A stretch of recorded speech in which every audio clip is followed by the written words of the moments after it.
Riot dropped a massive blog post that answers, dodges, and gives us some good or bad answers on very, very important questions regarding Valorant. So we're going to get into it. I'm going to read out the question and then paraphrase the answer. If you want to read out their exact answer, make sure to use the source down below. The first question is, now that there are 7 maps, will they be adding a pick ban system for maps? I really enjoyed their answer because it was quite concise. They basically said, no, not for regular competitive queue, not for the queue you and me play. So we cannot just ban out Breeze because we don't want to play it. They always want each player to learn the map. That's literally what they said. They want every player to learn every map in the game. Now, on a personal level, I don't care for a pick ban system regarding maps. That's just, again, my personal opinion. As long as they're working hard to make sure we don't get Fracture for the 18th time in a row and we keep that variety up, they keep adding new maps, I think it's best for us solo, duo, or trio players, especially, to make sure we're compatible and flexible on all maps. However, they did say regarding professional tournaments, they are looking into it, which is very interesting. So professional teams facing other professional teams will have a pick ban system for maps, or at least possibly have the system, while for us normal folks, it's a no-no. The next question is, are you still working on a gifting system? Now, this answer was a little meh because they basically doubled back by saying that they at first wanted to get it out by the end of 2020. And now we're 2022, and all they got for us is basically that other things took priority and it's delayed indefinitely, but it's still coming. I don't love this answer. I think some sort of target for a gifting system isn't too much to ask for. It's not as complex as other systems, at least not in my opinion, but let's be honest, they are a business and it's going to take a lot of trial, error, and discussion to understand how it will work from the business side of things. I'm pretty sure there's going to be restrictions. I doubt we can gift people each other's night market. I doubt we will be able to trade skins. I doubt, I'm pretty sure it's just going to be like, if I have a gun in my store, I'll gift it to someone else. And that alone, they probably got their doubts, because let's say I got a gun that my friend wants, he'll e-transfer me the money, send it through PayPal or something, and then I just buy the skin for him. They might want to also avoid that. I'm sure they're dancing on needles on the business side of things. I know it. I mean, I love Valorant. I love Riot for the most part. But I know there's a level of greed in Valorant's system, even if it's not controlled by the base developers. It's there. It's obvious. And I know they're dancing around it. Even though it's just gifting, they should open it up, allow players to gift, even maybe trade. But for now, all we got is a to be announced type of thing. Arguably the juiciest one is the next question. Any updates on the possible in-game replay system? Now this one I am going to directly quote for just a second. Shortly after Valorant's launch, we told you we were very much interested in exploring the feasibility of an in-game replay system to discover the best possible execution given a wide range of potential uses. The shortest answer today is that there is no plan for a player-facing version of a replay system as of now.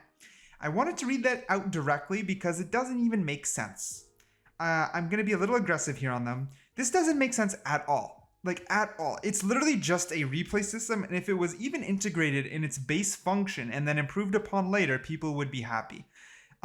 Maybe I sound a little snobby there, but the truth is Valorant itself, I mean, did you even see how Valorant launched? The UI was the most simplest thing. Until now, it's very simple. They're still adding stuff. Valorant didn't exactly launch as a very complex, in-depth game. It basically launched with its basics, and things can be implemented that way. I know Riot likes polish, everyone does, but the fact that a basic replay system is not even considered right now. It's not like it's in the work like the gifting. It's not like the map ban pick, which they're actively writing up things on. No.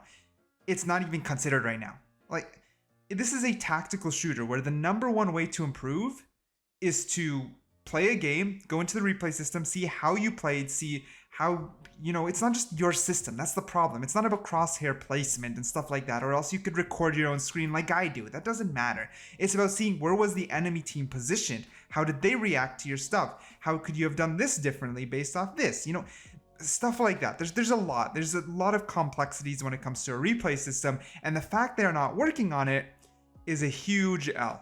There is no way to really excuse it in a game that wants to be extremely competitive. That's my take. The next question is a little more lighthearted. It's about alternating skins when you're on attack or defense. This one is better. I can speak to it a little bit more because I've actually talked to Preety and the skin team.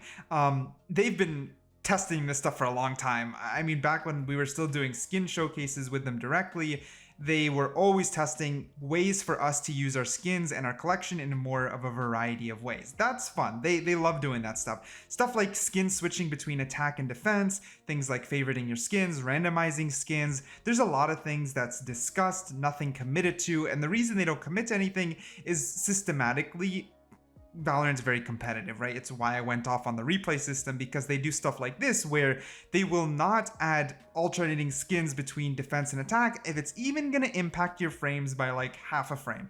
That's what they do. It's competitive first, and that's fine. It's literally making sure there's enough memory and server bandwidth and a bunch of other variables to make sure nothing performance side is impacted, which skins can do. Will it come? In my opinion, this is unofficial. This is just my opinion. Yes, I think eventually it will come. Maybe they'll upgrade the servers, more memory bandwidth will be added. They'll find a way to reduce the memory bandwidth of such systems. Eventually it'll come. Don't put it on a timeline, but I would say stuff like implementing favorites, having sided skins, that stuff will eventually come, in my opinion. That's my prediction. Last but not least, I skipped over one question. You can go find it in the source. I don't think it's very important, but the last question I'm going to cover is, Arcane was amazing. Will we see a Valorant Netflix series? And to paraphrase it, they love Arcane. They know that Arcane set the bar super high. They would love to see Valorant on Netflix.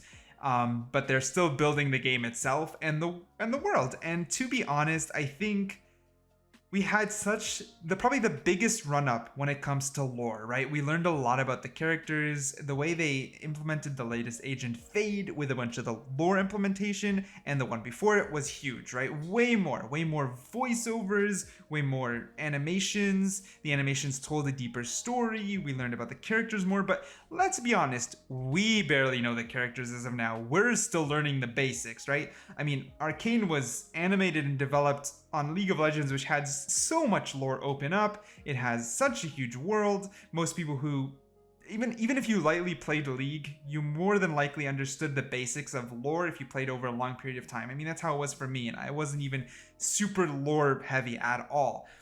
It has a huge world. Valorant will most likely, in my opinion, one day kind of hit that same threshold, but it's going to need more agents, it's going to need more maps, it's going to need more storytelling, more world building, and I feel like Riot themselves are still writing that story. But let me know what you guys think in the comments down below. I hope you guys enjoyed. If you did, make sure to hit that like button, consider subscribing. Let me know if you were disappointed by the answers, if you don't care, or if you're happy about some other answers. But yeah, I'll see you in the next one.